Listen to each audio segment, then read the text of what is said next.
average coach can touch more people in a week than an average person can touch in a lifetime.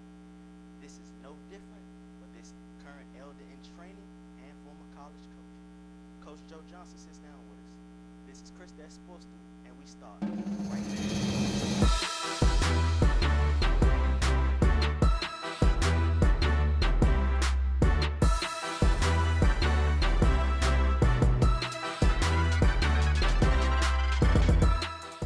So we're here with Coach Joe Johnson, former Bowie State University coaching, coach, long time down the road.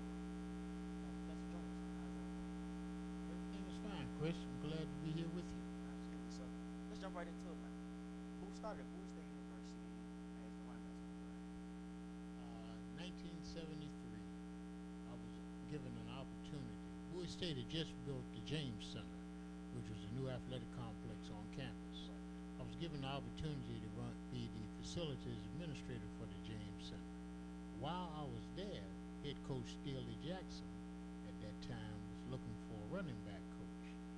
Me being a young coach, being a young aspiring coach, I went in and talked to him, and he gave me the position, and I worked with some real good coaches at that particular time, Coach Bob Cashwell and Coach Sid Hall, who gave me a lot of insight about coaching. But most of all, as running back coach, I just had to deal with technique and preparation for the backs that Bowie State had. And that's the key thing. Absolutely technique, yeah. And we had some good running backs. We had we had three, at one time at Bowie State, we had three running backs plus a quarterback that combined to close to 4,000 yards rushing in an entire year.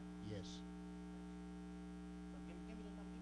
I'm a stat guy. So give me that. This was my third season at Bowie State. We had running backs. Tony Byram, who was out of North Carolina. We had a kid named Dot Bowden, who went to Eastern High School in D.C. Another young man by the name of Milton Carr went to Southern High School out in Baltimore. And our quarterback was Ricardo Mitchell, went to Dunbar High School in D.C. And Ricardo Mitchell backed up Cornelius Green at Dunbar. So when we went on that year, that was one of the best years in Bowie State football history to that date. We finished the season 11-1. But in the interim, we ran the football. Right. We ran the football. We played power football. That And, was the key back then. yeah, oh, absolutely. And we had a fantastic offensive line of local athletes, student athletes, but we also had those four running backs aspired to close to 4,000 yards rushing. Milton Carr had over 1,500. Dot Bowden had 7.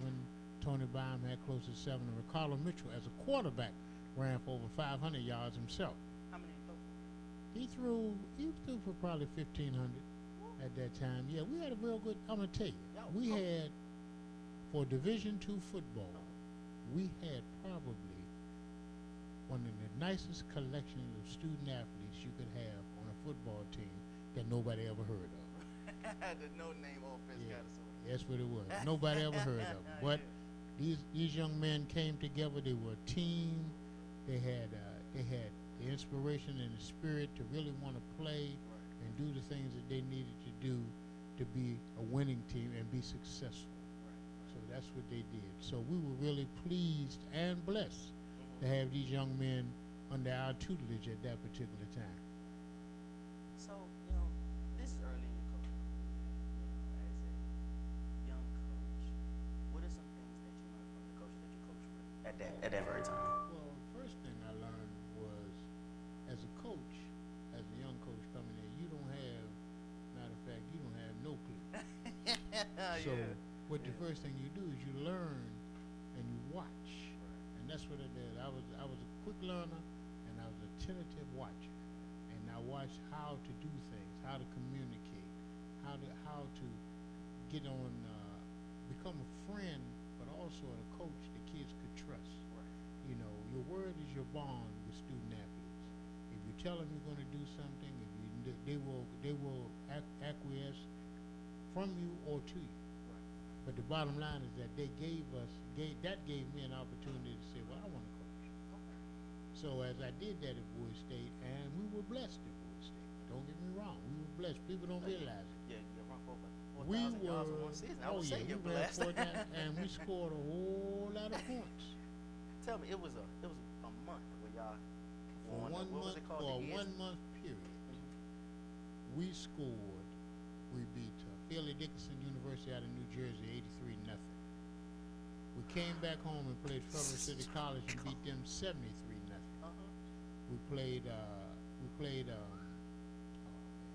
We won a 69-7 game, and then we came back and we scored another 84 points. We were the highest scoring team in the nation for a 1 month period there. And then we found ourselves that was our 11-1 year. Yeah. And the only team we lost to that year was Hampton.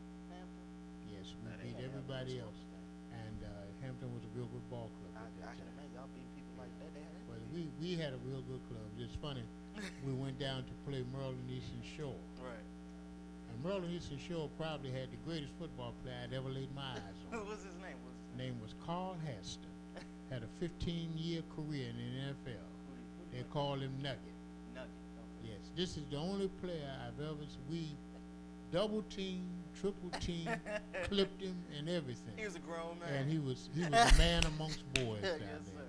He could play, and I see to this day he went on to have a stellar NFL career. Right. So he was something special. School me on him a little. I'm a young kid. Well, who did he play for? He played for the Philadelphia Eagles. Okay. Then he went to play for the Cleveland Browns. Okay. Then he went into coaching with one of those particular NFL teams.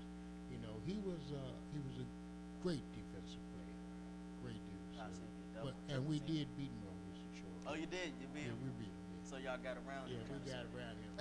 But they were something special. Yeah. He was something special. Yeah. So, as I was saying, that 1 month, it was because you told me one time before, Chris Byrne. Howard Cosell. Oh, it was Cosell at that time. Howard Cosell used to have the highest scoring team in the nation on one of his radio sports shows. And Bowie State was there for 4 straight weeks. And he wanted to know, he said, what is Bowie State and where is Bowie State? But, it's a thing but it was a great time. It's a great time in Bowie State history. It was a great time for those student athletes who participated. And it really, really, really put Bowie State legitimately on the map. Right. But I like that. You mentioned at one point talking about how to get kids to applicate to. I don't think that's how you pronounce it, but to get kids to trust you as a coach. So we gonna when we come back, we're gonna stick on include that. All right. So when we come back, Coach Joe's gonna stick around with us, and we're gonna talk about what it means to be a coach on and off the field. So don't touch that dial. That's supposed to be right back after this.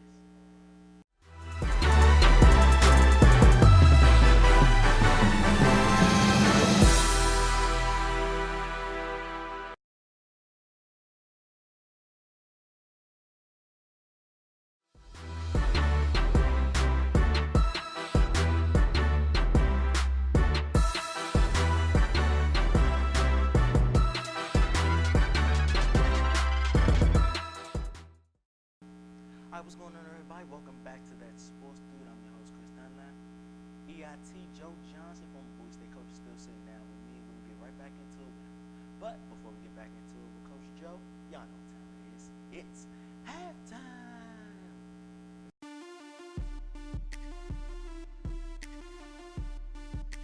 Hey, I'm halftime, and it's your top 8 They Were Great college wrestling seasons of all time. And you know who we want to talk about today? We're going to start with Mr. Number 8 himself, or Mr. I call him 1999. We talking about Ron Dane, who had 2,034 yards. Excuse me, I had a long day at work. And we're going to go back to number 7. And number 7, we're going to get more into it with Ernie Davis. I had a battle with Ernie Davis and Reggie Bush, because we all know, rest in peace to Ernie Davis, he died of cancer. And then, I want to give it to Reggie Bush, but Ernie Davis was great. And they played in 2 different times. But so them are my 2 favorite 8. And we're going to talk about Reggie Bush. That man ran the 2000s. And we're going to talk about Ernie Davis, who ran the 60s. And then we're going to bring it all the way back to number 6. And we talk about my producer's one of his favorite running backs, Eric Campbell. Eric Campbell, the man ran reckless. And I could tell you one Pacific season, but why should I put a snap on just one season when he gave us greatness in the 80s? And then we're going to turn all the way back around, and we're going to go to Mr. Speedster himself, who I think is the fastest running back of college, is Mr. Tony Dorsett. He proved that on and off the field. Mr. Tony Dorsett, he ran for over 1,800 yards. Mr. Tony Dorsett was a track star in college. A lot of us don't know about it, but that's a whole nother story. And let me keep up with the time, so I'm going to turn to number 4.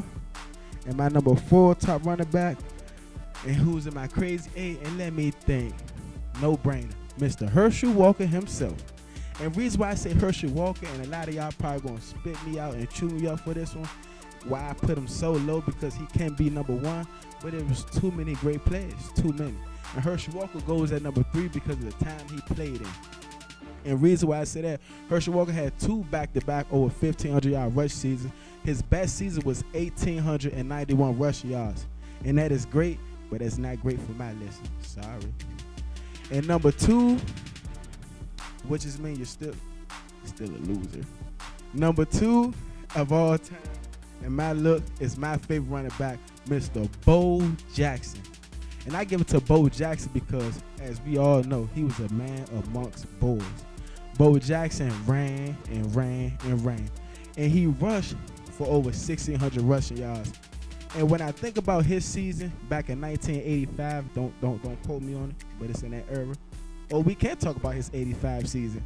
He did great there too.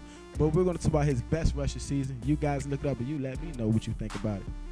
And the person I had to do my homework on, Mr. Great, who I think probably is the greatest running back of all time in any sport. And we're going to start that with the honorable Mr. Bowie Sanders himself, who had nearly was 150 yards. Well, I'm going to say 154 yards off of 3,000 all-purpose yards in one season, which was his one starting breakout season. Bowie Sanders had 2,640 rushing yards with 34 rushing touchdowns. Some people haven't even got that in a career. And it's a few running backs I put on this list who haven't had that in a career. And he had that in one season.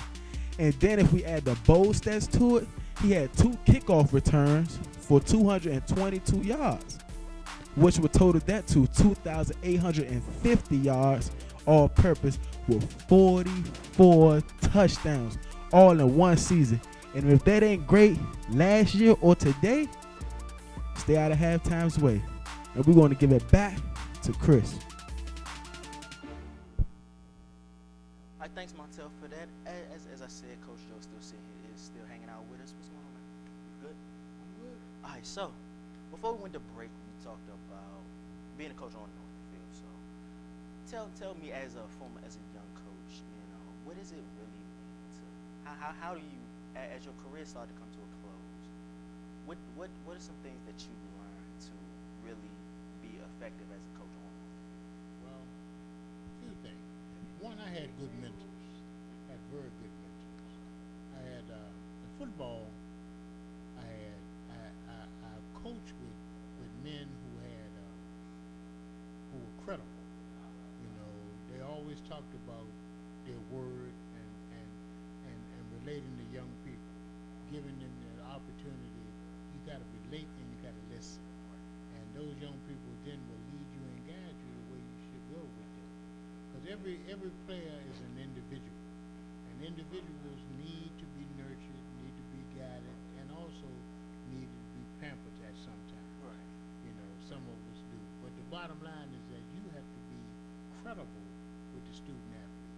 You got to be credible. If they accept you and they accept you as an honest person, you can get anything out of them you want. Because they will go extra mile for you. And that's what I learned from coaching. I learned that from the guys I used to coach with. I have a good friend of mine. He was a line coach named Willie Tyson. Tyson was a hard-working coach, stern, and how he handled players inspired me, because he always told them, the best you are is not come out of you yet. So we're going to still work at this. I coach with a good friend of mine, Ray Petty, who's right now the defensive coordinator at Howard. Great football mind. Great athlete in his own right. But the bottom line is that you listen to these guys and you learn. And as I grew and I gained and everything, and I moved from football to basketball, my mentor, Dr. Leroy Giles, who I can say I learned more from than anybody, you know, because he taught me patience. He taught me Which is a key. He taught me patience, especially in the game of basketball. And he also taught me the fact that you owe each player that you recruit or plays for you everything you can give them. Don't cheat them because you cheat yourself. So that's basically it. And coaching, you learn from everybody. Right. Everybody can teach you something. You don't know it all. You know, as I left the game still wanting to learn. Really? Yeah. And that took so I was close to 30 years. So tell us, what you would say maybe a difficult kid, maybe one who's maybe misunderstood, or maybe a former troublemaker. How do you reach a young man like that and bring him back? The environment for which a young man lives is not his fault. Very true. But if he has talent and he has somebody who believes in him, who can get him to believe in himself, then you can rise above all those obstacles. But the key is that making the young man understand that he is special. He has value. Right. You know, it's not because you can run the football or you can throw the football. It's because your value is you. Your life is valuable. So this is what you need to understand. Now the talent God gives you an opportunity to rise above your circumstances and conditions and move forward and do bigger and better things. Right. You know, it's like you cannot allow your environment to dictate where you're going. Right. You see, what you do is look at your environment and you say to that I'm going to overcome this and move forward. But a good coach can do that if the kid will listen. See, now you got so it's a give and take. That's a give and take thing. And then you got to listen to it. I always ask one question to every kid I've ever coached: where do you want to go? That's a good question. I said, where you want to go? You know, now if you want to just leave and go play and come back and sit on the corner, that's up to you. Right. But if you want to leave and never come back to this corner, then that opportunity is yours too. And it's about what you put into that, of course. Oh yeah, it's what you put into it. What you put into anything is what you get out of it. So true. You know, that's why I tell her, you gotta work. Yeah. You know. So what's the word say? Man don't work. Man don't work, man don't eat. There you go, right there. That's black and white. So tell me this. As a, we have a lot of young coaches in DC. We got Coach Fuller, Coach Martin, and Wilson. Some coaches been around the block a few times, but majority assistant coaches, some head coaches, a lot of them are young, such as myself. What advice from everything you've learned up to this point? What advice do you have for young coaches like this? First thing as a coach, you got to be flexible. Right. You need flexibility. Then you have to be. Then you have what do you mean to by have flexibility? flexibility. You can go in with a game plan and don't have the athletes to fit the game plan. Very true. So now, but you're gonna make them fit the game plan, and you're not gonna be successful. It's gonna be like running into a brick wall. Running into a brick wall. Right. So you got to be flexible. First thing you got to be able to do is assess what you got. Once you assess what you got, then you put those pieces of the puzzle in place and let those pieces of the puzzle develop in place. Right. And I'm gonna tell you, you will find more success in doing that. Right. You know, and then it's not all about winning all the time. You got to have a winning attitude, but it's about development, about seeing success in the individual. Not always on the field, but in the person. Especially in high school now. Oh, absolutely. And then once you start seeing success in the individual, success on the field will come. But that takes work. It takes time, it takes patience, and it takes understanding. But you go out with a preconceived notion that this is the way it's going to be and this is how they're going to respond, you're going to get disappointed. You said kind of like setting yourself up for failure. Oh, absolutely. Absolutely. And you got to realize, young people today, if the advent of TV and everything else, Yeah. you know, everybody wants to be like so and so, you know, but everybody isn't like that. Everybody is himself. So you gotta allow them to be themselves, but you gotta take now bad attitude, cockiness. Cockiness is good, but cockiness and being disobedient is not good. Bad attitude, I just have a thing with attitude. See, you can't be mad at me, because I'm the coach. I haven't done anything to you, but try to make you better. Right. So if you're mad at somebody, you gotta go look in the mirror, because the reflection you get is the person who's mad.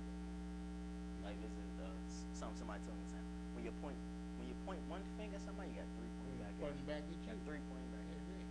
You know, so that's where it goes. But you know, I just think today's coaches today, more so than anything, are impatient. You know, and if you're impatient, you're gonna have a hard time achieving success. You know, this is everybody wants the best players. You see, because the best players are easy to teach. Nobody wants mediocre players. Then you That gotta do the creates work. work. See, lazy coaches are not successful. You see, and that's why. I know exactly what you mean. I hear you an assistant coach at Bell. Do you know Bell High School in Washington D.C. Washington D.C. sports arena had one of the finest athletes ever in Washington D.C. history. What's his name? There's a gentleman by the name of Robert E. Stewart. At Bell, he was all met. He was a wide receiver. He was a defensive back. He played everything. Really? That's right. But I knew him more so, not only from playing football Yeah, against yeah. him, I used to play baseball against him. Oh. Fantastic baseball. Wow. But I used to always respect him because he was such a good athlete, and he always was considerate of the players around. You know, you compete against him after the game, he'd come over and thank you. That's the type. That's the kind of guy he was, and he could play. You know, I always think about, every time I think about Bill, I think about him. You know. And you mentioned something else, cockiness, and as a coach, really, it kind of like you're thrown into a mentorship type of role. So how do you, like the gentleman you were talking about, how he, after game, he would come over, shake hands, and say, "Good work." How do you instill that in the players that you coach? Players got to understand one thing. When you play a game, you're competing against an opponent. Your opponent has the same attitude that you have. They want to be successful. Right. So now, if you're competing against an opponent who literally possesses talent a little better than you, you have to understand that. You have to see that. And then you should acknowledge that. Because that guides you into wanting to be better against your next opponent. That's true. That's some great advice, Coach. But unfortunately, we are out of time. Thank you.